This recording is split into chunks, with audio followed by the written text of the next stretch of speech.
موجود ہیں، ہمیں امام تک پہنچنے کے لیے رستہ چاہیے۔ امام فرماتے ہیں کہ جب میں ظہور کروں گا تو میرا ہر شیعہ مجھے دیکھ کے کہے گا کہ میں نے تو آپ کو پہلے دیکھا ہوا۔ مولا فرماتے ہیں تمہارے اور ہمارے درمیان فاصلے نہیں، صرف گمان ہے جو تمہاری طرف سے ہیں۔ مولا فرماتے ہیں میرے شیعہ اور مجھ تک پہنچنے کے لیے جو سب سے پہلا ایک وسوسہ ابلیس میرے ماننے والے کے دل میں ڈالتا ہے وہ یہ ہے، کہاں وہ کہاں ہم۔ معصوم فرماتے ہیں یہ پہلا خیال ہے جو ابلیس اس کے ذہن میں ڈالتا ہے۔ مولانا نے پھر اسی خیال کا جواب دیا، مولانا نے فرمایا اگر تمہارا یہی معیار ہے کہ کہاں ہم کہاں تم ہم سے مل نہیں سکتے، اگر یہی منزلت ہوتی کہ تم ہم سے ملنے کی وجہ تمہارا اور ہمارے درمیان یہ ہوتا تو کبھی بھی ہم اپنی محبت تمہارے دلوں میں نہ ڈالتے۔ ایک شیعہ نے مولا سے توقیع میں پوچھا، اس نے کہا مولا میں ملنا چاہتا ہوں۔ مولا فرماتے ہیں ہم ملتے ہیں، تم پہچانتے نہیں ہو۔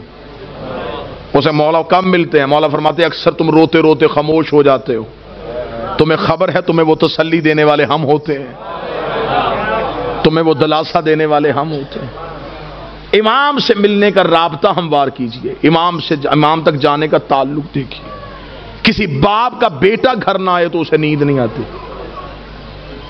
اور ہمیں خبر ہے کہ ہمارا امام زمانے میں موجود ہے۔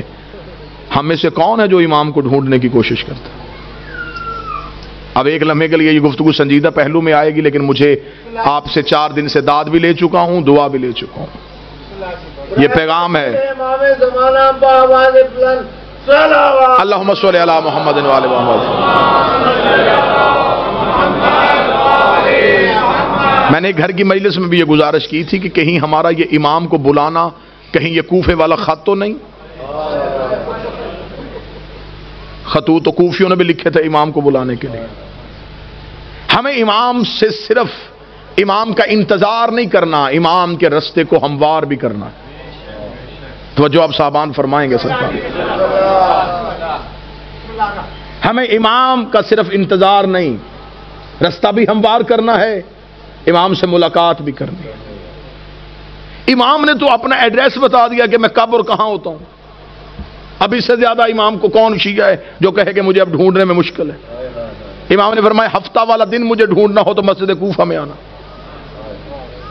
اتوار کو میں مسجد سہلہ میں ہوتا ہوں، سوموار کو میں بقیہ کی قبروں پہ ہوتا ہوں، پھر میں مسجد جمکران میں ہوتا ہوں، شب جمعہ میں کربلا میں ہوتا ہوں، جمعہ میں امیر المومنین کے حرم میں ہوتا ہوں۔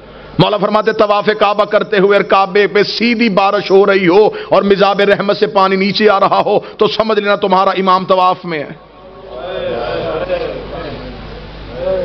اب اس سے زیادہ آسان نشانیاں کون بتائے گا؟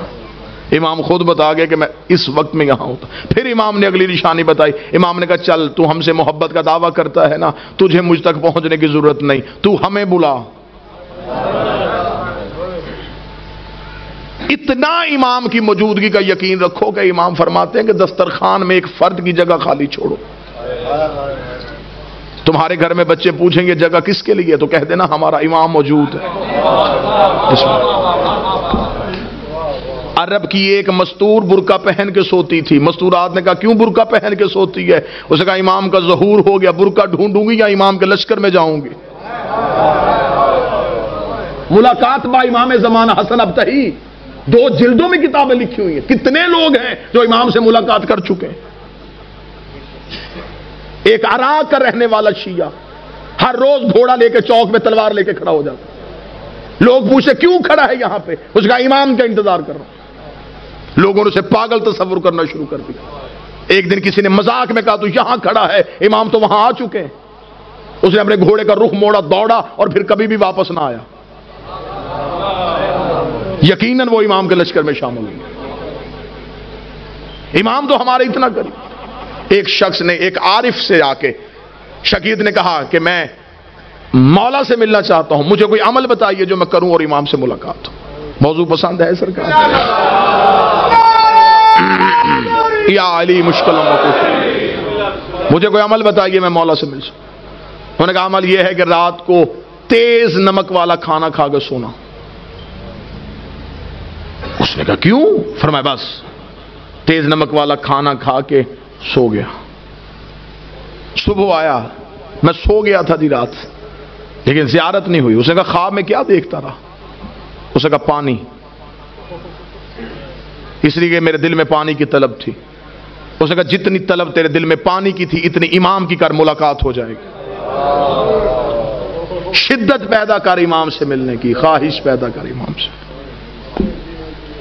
ایک شخص کو خبر ہوئی کہ کربلا میں مولا امام حسین کے حرم میں جو 40 روز زیارت عاشورہ پڑھے امام اس سے مل لیتے ہیں.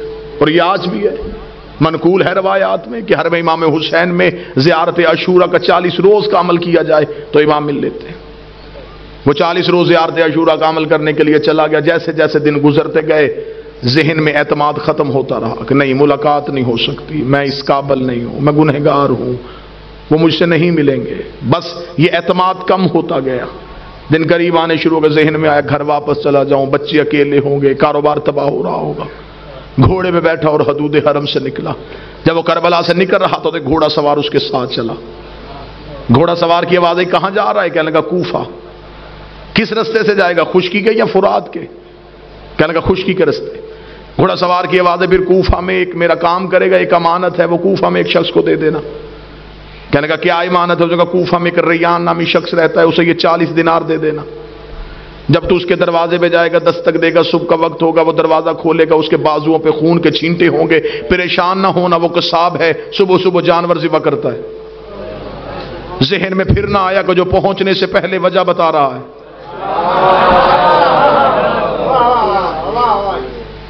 اور یہ مولا سے ملاقات کا عارفین کہتے ہیں کہ سب سے پہلا جو کام ہوتا ہے جب مولا سے ملاقات ہوتی ہے، سب سے پہلے دماغ کی سوچیں وہیں پہ رک جاتی. یہ حجت سے ملاقات کی سب سے بڑی نشانی ہے. دماغ وہیں پہ رک جاتا ہے. جب ملاقات ختم ہوتی ہے تو پھر وہیں سے شروع ہوتا ہے. اس لیے معراج کی رات ہر چیز وہیں کی وہیں رک گئی تھی.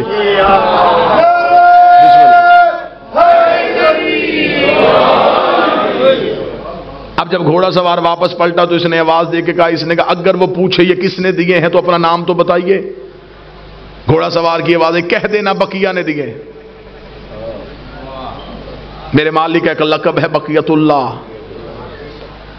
چلا گیا، جا کے کوفہ میں صبح پہنچا. اسی قصاب کے دروازے پہ دستک دی، اندر سے وہی شخص نکلا، بازوؤں پہ خون کے چھینٹے. دیکھیں گے مجھے خبر ہے تو صبح صبح جانور ذبح کر رہا ہے. کہاں سے آیا؟ کہنے لگا کربلا سے آیا ہوں. تو میرے دروازے پہ کیوں آیا ہے؟ میرے پاس تیری ایک امانت ہے، یہ 40 دینار کسی نے کربلا سے دیے، اسے کر ریان کو دے دینا. آنکھیں کھلی کی کھلی رہ گئی. رک یہیں پہ. اندر گیا، لباس تبدیل کیا، وضو کر کے باہر آیا.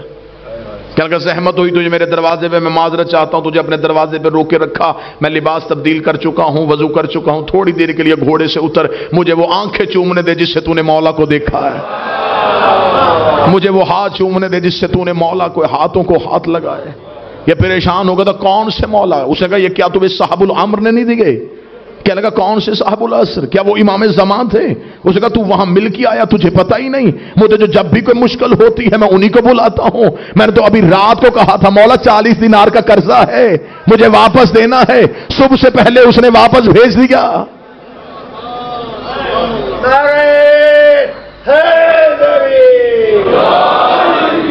مولا فرماتے اتنا مجھ پہ یقین کرو.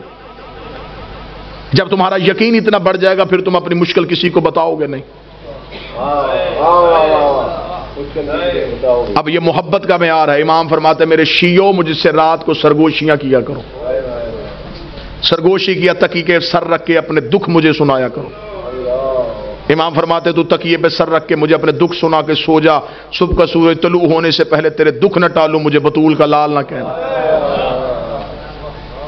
تو مجھ پہ اعتماد تو کرو، تو مجھ پہ یقین تو کرو، تو مجھ تک پہنچنے کا رستہ تو تلاش کرو.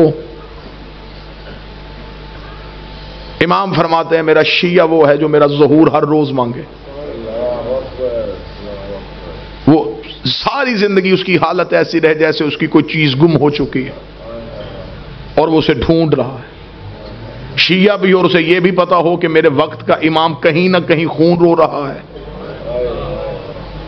پھر اس کے دل میں یہ طلب ہونی چاہیے کہ میں امام تک کسی نہ کسی طریقے سے پہنچوں. ملاقات امام سے ہے.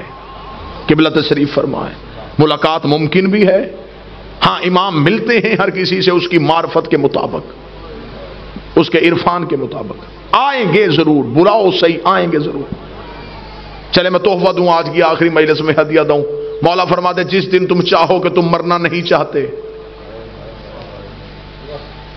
جس دن تمہارا جی زندہ رہنے کے لیے ہو کہ آج میں زندہ رہنا چاہتا ہوں، عمل یہ ہے مولا فرماتے اس روز آنکھ کھلے تو اٹھتے ہی، بلکہ یہ روز کا معمول بناؤ، آنکھ کھلتے ہی السلام علیکم یا صاحب العصر والزمان، اے میرے وقت کے امام تجھ میں میرا سلام. اللہم صلی علی محمد وآلہ سائل نے کہا مولا کریں گے سلام تو موت کیسے نہیں آئے گی؟ امام نے فرمایا سلام سنت ہے، جواب دینا واجب ہے.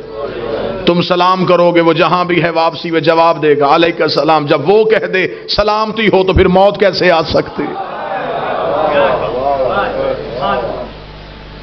اب امام تک پہنچنے کا رستہ کس نے تعین کرنا ہے؟ جب حجت موجود ہو تو پھر ہمیں غیر کے دروازے پہ جھکنے کی ضرورت ہی نہیں رہی.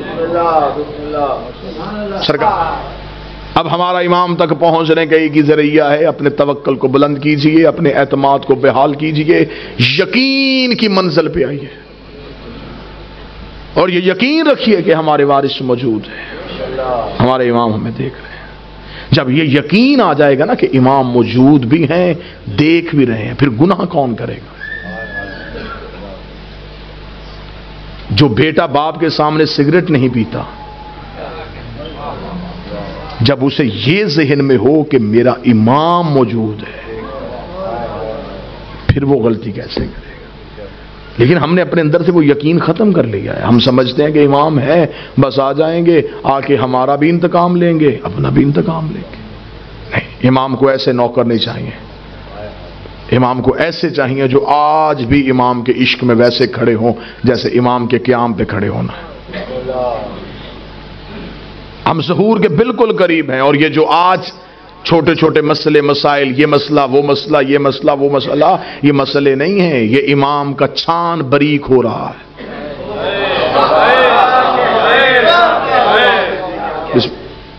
جو سب سے آخر میں گریں گے وہ 72 جیسے ہوں گے.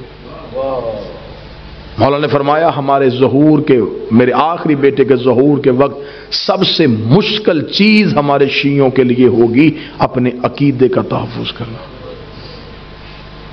مال چوری ہونے سے بچایا جا سکتا ہے، اور عقیدہ چوری ہونے کا خطرہ اس لیے بھی زیادہ ہو جاتا ہے جب چوکیدار ہی چوروں سے مل جائیں. عقائد حقہ کا تحفظ کرنا. ہم حجت کے قریب جا رہے ہیں. مولا فرماتے جب میرے شیعوں کے روزانہ کے اعمال میرے سامنے آتے ہیں تو آپ یہ جملہ سمجھیے گا، اور اس کے بعد پھر گناہ کرتے ہوئے ایک بات ذہن میں، یہ میری روایت کو ضرور آنے دیجیے. امام فرماتے جب میرے شیعہ کا گناہ میرے سامنے آتا ہے تو امام فرماتے اس ایک گناہ کو دھونے کے لیے مجھے اپنے آنکھوں کے آنسو لہو والے استعمال کرنا. مولا اپنے آنسوؤں سے اس شیعہ کے اس گناہ کو دھوتے، دھو کے کہتے ہیں میرے اللہ یہ مجھ سے محبت کرتا تھا، بے خبری میں گناہ کر گیا. اس لیے مولا نے فرمایا میرے شیعوں ہمارے لیے شہرت کا باعث بننا، میری آنکھ میں آنسو کا باعث نہ بننا.